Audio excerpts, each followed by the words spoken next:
Olá, peregrinos, estamos aí de novo, disseminando a palavra de Deus, o Evangelho. Agora a passagem que eu gostaria de meditar com os irmãos está lá em 2 Pedro, capítulo 1, versículo 4. Vou ler essa passagem aqui e depois eu quero fazer algumas reflexões acerca do tempo de Deus. Amém? Dessa maneira, Ele nos deu as suas grandiosas e preciosas promessas, para que por elas vocês se tornassem participantes da natureza divina e fugissem da corrupção que há no mundo causada pela cobiça. Amém? É claro que aqui Pedro, essa carta de Pedro aqui, é a segunda carta de Pedro, né, aos cristãos. Ela está falando exatamente das promessas, né? Que nós devemos ficar firmes nas promessas de Deus, que são promessas maiores, né? Promessas de que nós superaríamos o mundo, superaríamos as coisas do mundo, que no momento certo nós viríamos a glória de Deus, né? Além, é claro, do manifestar do poder de Deus em toda a nossa caminhada aqui na Terra, mas a promessa maior é a salvação, é a vida eterna com Cristo depois. Por isso que a nossa esperança ela tem que estar no alto. Então, Pedro aqui, no contexto dessa passagem, ele nos chama a atenção para a nossa... que a gente se torna já participante da natureza divina de Jesus Cristo através da palavra, através da ministração da palavra, através do seu Espírito Santo, né? Que é o Espírito de Deus que faz morada no ser humano, a partir do momento que tu crê genuinamente em Jesus Cristo e o confessa, né, com a sua boca. Então, a partir do momento que tu confessa com a sua boca, tu começa também a confessá-lo com as suas atitudes, com as suas ações. Por isso que o crente, ele começa a se mover em obras pela fé. E ele não faz obras para alcançar alguma coisa, mas ele é movido por obras pela fé em Cristo Jesus. Então a conduta do cristão, ela precisa refletir a sua fé. Entendeu? Então por isso que Tiago também fala lá que uma fé sem obras ela é morta. Não que as obras possam trazer algum mérito na salvação, não é isso, mas é porque a fé, a nossa fé é uma fé viva, é uma fé em movimento. Então, só que o cristão ele não busca reconhecimento nessa terra, pelo menos não deve, porque a gente acredita, a gente crê, e de acordo com a palavra, que o cristão ele faz essas obras pela fé para juntar galardão, para juntar tesouros, onde a traça não corrói, né? Onde a ferrugem não corrói, a traça não come, né? Que são tesouros, é o galardão que a gente chama, né? Que vai ser entregue no tribunal de Cristo, né? Existem dois tribunais, para quem não sabe, o trono branco e o tribunal de Cristo. Para os salvos, aqueles que creem em Jesus Cristo, é o trono de Cristo. Para aqueles que não creem em Jesus Cristo, haverá um julgamento no trono branco, assim diz a palavra, tá bom? Então... não sou eu que estou dizendo, é a palavra que diz assim, eu creio na palavra. Então, se eu pudesse dar um conselho espiritual, aceitem Jesus o quanto antes. Isso não é uma ameaça, né? Mas ser julgado pelo próprio Deus sem um advogado que é Jesus, ai de mim, né? O que seria de mim se eu não tivesse um advogado como Jesus Cristo na hora de um julgamento? Não é verdade? Então, é nesse contexto mais ou menos que nós precisamos. Porque nós somos falhos e pecadores, não adianta. Então, a gente precisa de um bom advogado para interceder por nós, né? Para que a gente possa ser absolvido perante o juiz, né? Que é esse juiz que vai julgar todos na hora derradeira, né? Mas com Cristo, tu é absolvido, digamos assim. Porque Ele milita pela nossa causa, amém? Por isso que o cristão ele se arrepende e ele vai sofrendo um processo. Não existe fracasso em Deus, existe processo em Cristo Jesus, né? Não existe fracasso em Jesus Cristo, existe um processo. Então, tu começa a caminhar com Jesus Cristo, não fica perfeito ou santinho e tudo mais. Tu também não fica com a calma e, sei lá, tu não vira um avatar, né, nessa terra aqui. Entendeu? Tu é um ser humano de carne e osso, sujeito a falhas e a emoções e paixões e tudo que esse mundo, tudo que tem nesse mundo, que essa carne aqui é sujeita, tá bom? Mas as promessas de Deus, elas acontecem no tempo determinado. Tudo acontece no tempo determinado. Inclusive as nossas orações, as coisas que a gente pede para Deus, Ele está ouvindo, Ele quer nos abençoar. A palavra diz que Deus ama abençoar seus filhos. A partir do momento que nós nos tornamos filhos de Deus, através de Jesus Cristo, e assim a palavra nos prega, Ele nos torna nosso Pai. E se o nosso pai de carne aqui, né, diz a palavra, já é capaz de nos dar boas coisas, pelo menos deveria ser assim, né, um pai querer abençoar seus filhos, que dirá o Pai Todo-Poderoso, né, o Pai Celestial, né, não vai querer abençoar seus filhos. Mas o Pai Celestial, Ele é perfeito, então Ele sabe a hora certa e sabe aquilo que precisamos. Então Ele não dá tudo o que queremos, mas aquilo que precisamos e na hora certa. Né? Imagina, por exemplo, se eu vou pedir um carro para o meu pai com 17 anos de idade, sendo que eu não tenho carteira ainda. Né? Muitos pais aqui, a gente sabe que dão, né? Acabam fazendo a vontade daquele filho.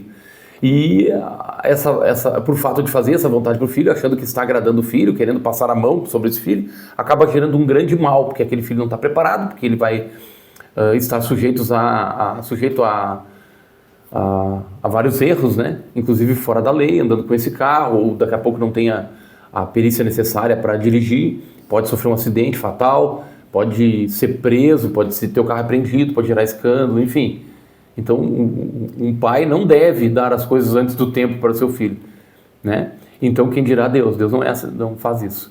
Então, eu penso muito nesse tempo aqui, o tempo de Deus, num testemunho da nossa vida, minha e da minha esposa, né, Tamar, tá aqui comigo. Sim. Que é a nossa filha, né, a Johanna, que hoje está com 1 ano e um pouco mais de 1 ano e 1 mês, né. Então nós oramos e pedimos a Deus durante muito tempo, choramos, chegamos no nosso coração, às vezes passou dúvida, né, e a gente buscou auxílio. Não que a gente não possa buscar auxílio, mas é que a gente foi em clínicas de inseminação para ver o que estava acontecendo e chegando nessa clínica de inseminação em Porto Alegre, uma das melhores do Brasil, né? O médico nos disse lá que realmente, pelo que vocês estão dizendo aqui, pelos exames e tudo mais, vocês têm 1% só de chance de ter um filho de maneira natural, então vocês precisam fazer inseminação e mesmo assim não é garantido, né? Essa aqui, a mais cara, é 50% de chance. Então, né, mas vocês se continuarem tentando, o tempo está passando e tudo mais, aquela coisa toda. A minha esposa hoje está com 36 anos de idade, eu estou com 41. Então, para a mulher, a gente sabe que a janela uma hora se fecha, né? Então, isso atormentou bastante a gente, mas aquele 1% ali era o 1% de Deus, né? Aquele 1% de Deus. E foi o que eu disse pro médico quando eu saí daquele consultório. Eu falei, não, esse 1% aí é de Deus, eu saí de lá com mais fé. Com mais fé. A gente ficou triste, a gente ficou preocupado, mas a gente saiu de lá com mais fé. E continuou orando e esperando em Deus, e até que um dia a minha esposa ficou grávida, não teve embrião, né? E ela teve daí então um aborto espontâneo, mas não foi um aborto porque não tinha embrião, né? Mas criou o saco gestacional, foi muito interessante.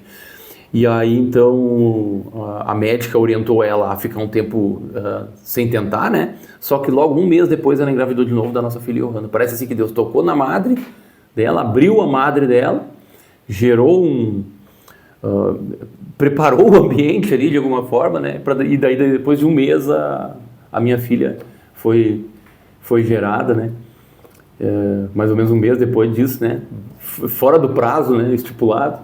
E foi bem interessante porque ela nasceu com muita saúde. A nossa filha nunca ficou doente, nunca teve febre até hoje, né? É perfeita, graças a Deus. É um milagre de Deus na nossa vida. E assim nós temos experimentado outras questões no tempo de Deus que é perfeito. Então talvez a gente não estivesse preparado ainda, né? Naquela época que a gente estava pedindo se a gente recebesse imediatamente. Eu ainda tinha algumas questões, alguns processos da minha vida que eu precisava melhorar, que eu precisava vencer com a ajuda de Deus. Então, quem sabe Deus não estava, eu tenho certeza disso, estava preparando melhor esta família para receber essa criança que ele ia nos dar. E eu tenho certeza que se não fosse, poderia ser a Tamara poderia estar com 40, com 45, Deus, se ele quiser, ele faz. Entendeu? Mas aprove a Deus fazer né, depois de 7 anos da gente casado, né, e que ela nascesse no dia 7 de outubro de 2022. Então, no meio daquela confusão toda de pandemia e tudo mais, né, tanta notícia ruim, veio essa notícia maravilhosa de Deus aí para nossa vida e valeu a pena esperar. Então, respeite o tempo determinado de Deus, não se frustre. Se você está pedindo alguma coisa para Deus e Ele está demorando, demorando entre aspas, né? Se você acha que Ele está demorando, está tardando a lhe dar algo, e você tem fé em Jesus Cristo e está pedindo, a palavra diz que tudo que pedimos em nome de Jesus Cristo, se tiver de acordo com a palavra, o Senhor dará. E o de acordo com a palavra significa que precisamos nos deixar nos amoldar por essa palavra para receber certas bênçãos. Essa é a verdade.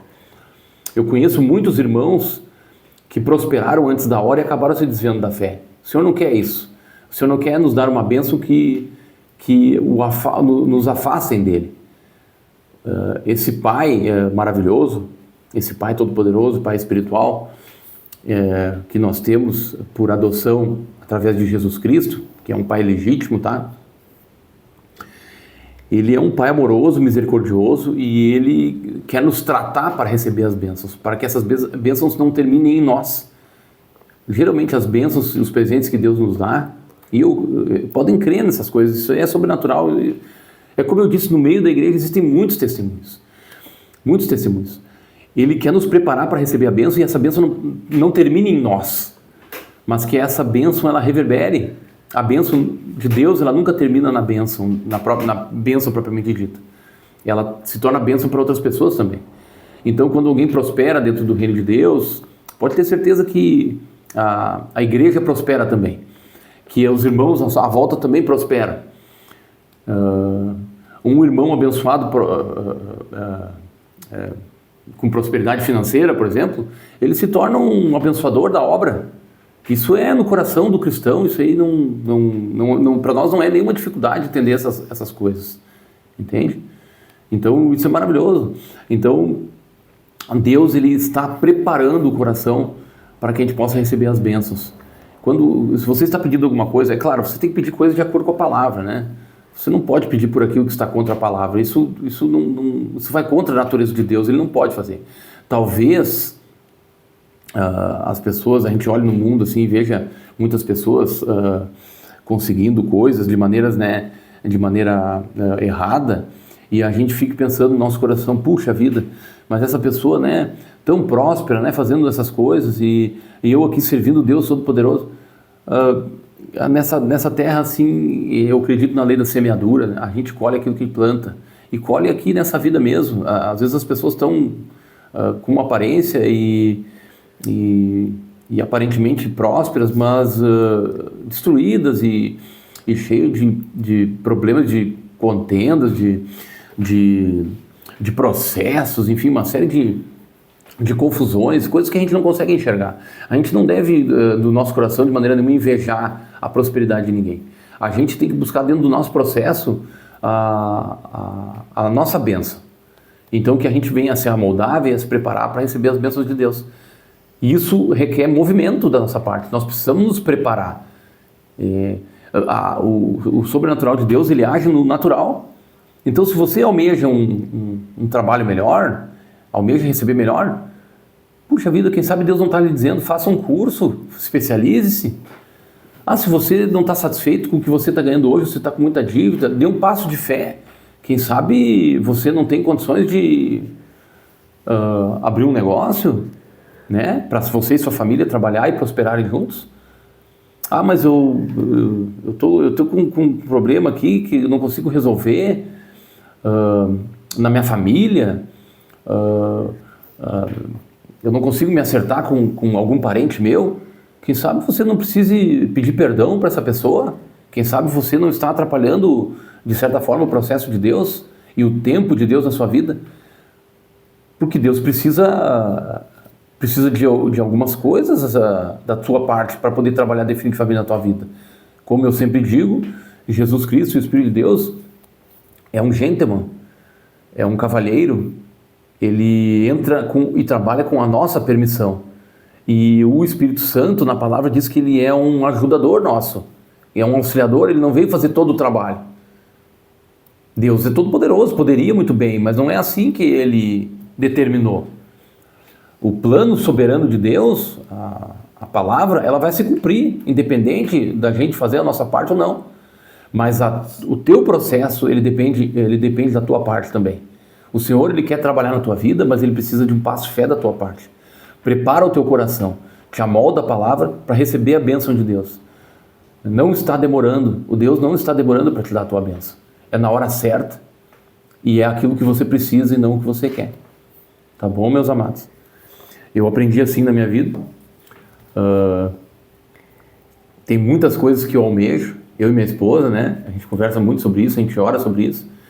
E Deus tem, através do relacionamento, né? Ele vem liberando pouco a pouco, né? Porque aquele que supre a nossa ansiedade não é Deus, né? Porque a gente quer tudo muito, o ser humano por natureza ele quer tudo muito imediatamente, para ontem. Nossa sociedade hoje é assim, mas Deus não é assim. Deus ele quer relacionamento, é processo, para que as coisas sejam duradouras nas nossas vidas, não seja fogo de palha, como diz no mundo, né? Então por isso que o cristão ele é um pouco diferente, né? Quando ele tem uma mentalidade assim mais próxima da mentalidade de Cristo, e todos nós estamos em busca desse aperfeiçoamento, por isso que é normal que o cristão saiba esperar, ou pelo menos aprenda a esperar em Deus, e não fique ansioso. Amém? Deus abençoe.